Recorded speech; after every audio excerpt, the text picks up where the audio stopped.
Pemirsa, Indonesia saat ini telah memasuki situasi yang genting akibat pandemi corona yang berkepanjangan dan ancaman resesi dunia. Karena situasi yang genting, kinerja pun tidak bisa biasa-biasa saja. Selamat sore Bapak-Bapak.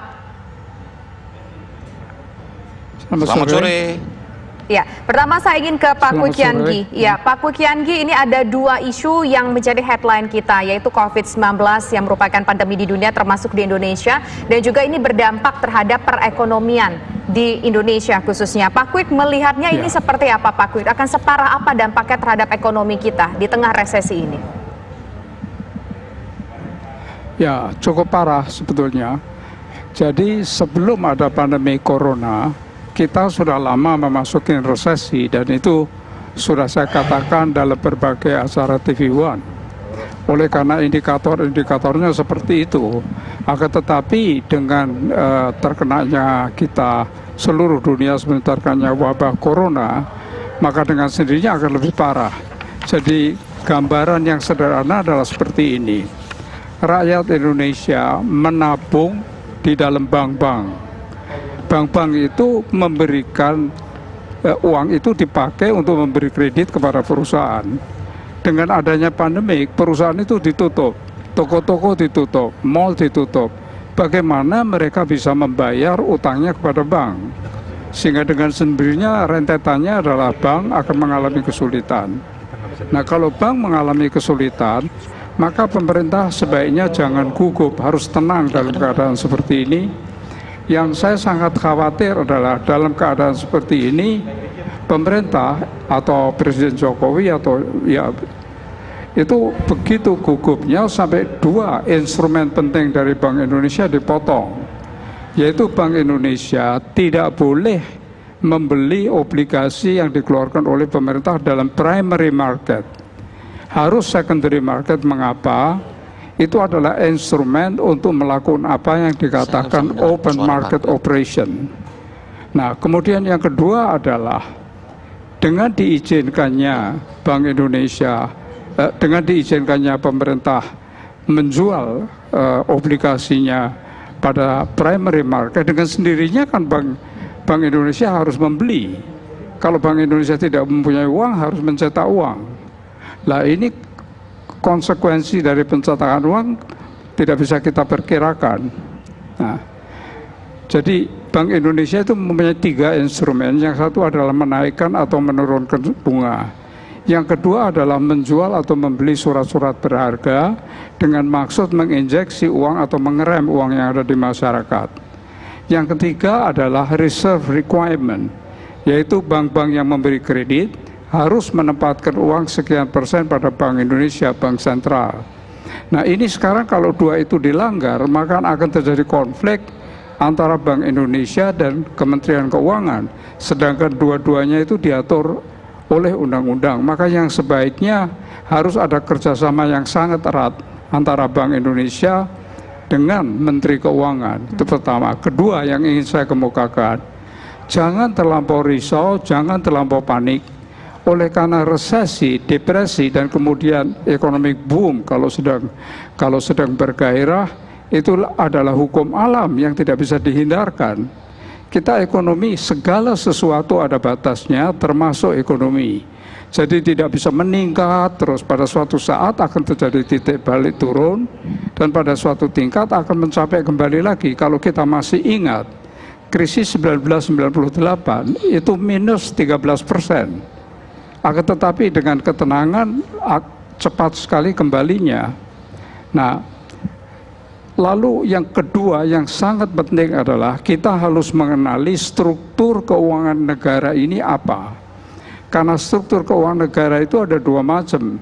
Yang satu, seluruh bangsa kelebihan modal dibandingkan dengan angkatan kerja. Yang kedua, kelebihan angkatan kerja dibandingkan dengan modal.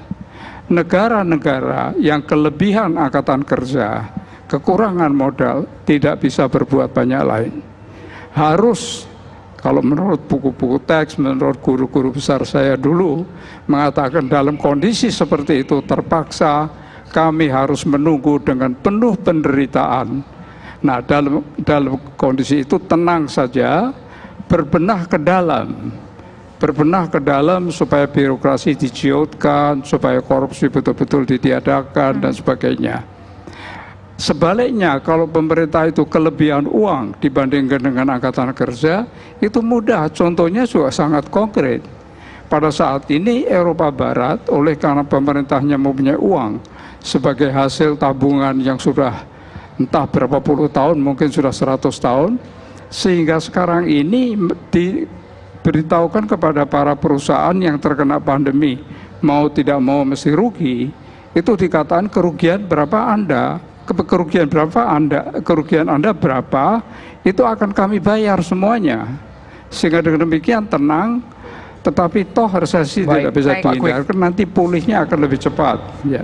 Baik, seharusnya pemerintah lebih tenang untuk menanggapi masalah yang ada. Tadi kalau kami tangkap dari Pak Kwik, bahwa kalau ada konsep yang sudah baik, strategi yang sudah baik, tetapi di lapangan tidak dilaksanakan bagaimana? Jadi disiplin itu memang sangat kurang di sini, yang dipicu oleh adanya desentralisasi setelah era reformasi. Nah, itu yang menjadi masalah. Kemudian yang menjadi masalah lagi adalah tidak disiplinnya orang-orang yang sudah diberi penjelasan bahwa distancing itu penting sekali, tetapi mereka masih tidak menghiraukan. Lalu kemudian mungkin yang saya tidak tahu, maka saya katakan mungkin adalah bahwa Pak Jokowi tidak terlampau konsisten. Jadi setiap saat memberi perintah. Dulu sebelum ada pandemi, infrastruktur ini harus, perpindahan ibu kota harus, lalu kemudian semua orang diberi kartu sehat, kartu pintar, itu perhitungannya bagaimana? Jadi BPJS misalnya langsung saja minus 8 triliun, langsung saja minus 12 triliun. Dalam hal ini, ya, menteri-menterinya juga ikut bersalah. Nah, ini saya tidak tahu apakah menterinya sudah menjelaskan kepada presiden dengan sangat jelas bahwa kebijakan yang diperintahkan itu akan mempunyai konsekuensi seperti ini. Ini kan Pak Kwik juga pernah menjadi Menko Equin ya Pak Kwik ya. Kalau tadi disampaikan ini mungkin ada dua kemungkinan, masalah keuangan, masalah penyerapan dana. Satu emang uang yang nggak ada, yang kedua uangnya ada tapi ada di situ masalah birokrasi, terjadi sumbatan. Nah kalau menurut Pak Kwik di mana di antara dua ini yang memungkinkan dengan kondisi yang kita alami saat ini sehingga penyerapan lemah, penyerapan dana anggaran pun juga sedikit sehingga masyarakat pun juga ekonomi makin sulit?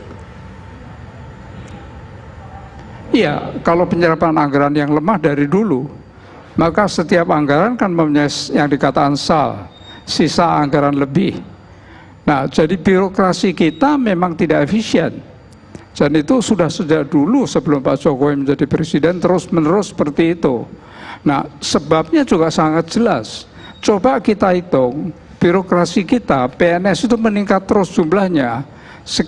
Sekarang sudah diperkirakan 4,7 juta. Kalau kita periksa, masuk betul-betul ke kementerian dan semua diwawancarai, lalu kemudian kita saksikan sendiri, banyak sekali yang tidak bekerja. Nah ini kaitannya tentu sangat erat dengan urusan korupsi. Kalau orang diberi kekuasaan tetapi gajinya tidak cukup untuk hidup, ya dengan sendirinya dia mengambil uang itu yang di dalam kekuasaannya. Tetapi kembali kepada pokok masalahnya, apakah uang cukup atau tidak? Dengan utang yang begitu besar, uang yang tersedia untuk disalurkan cukup. Apakah utang yang begitu besar nantinya akan bisa dipertanggungjawabkan? Apakah akan bisa dibayar kembali? Itu urusan lain yang tidak ada, yang dalam konteks ini tidak tepat untuk dibicarakan karena akan ngelantur kemana-mana itu. Baik Pak Kwik. Kita mengacu kepada pidatonya Pak Jokowi, saya hakul yakin kata kuncinya adalah di sektor keuangan. Nah, sektor keuangan ini sekali lagi bukan hanya berkaitan dengan masalah Bank Indonesia, tetapi juga berkaitan dengan misalnya Kementerian Keuangan begitu. Jadi justru ya kalau ditanya siapa yang harus berani, ya barangkali menurut saya ya salah satunya Bu Sri Mulyani, karena Bu Sri Mulyani adalah orang yang dikenal sebagai orang yang paling berpengalaman dalam menangani masalah keuangan.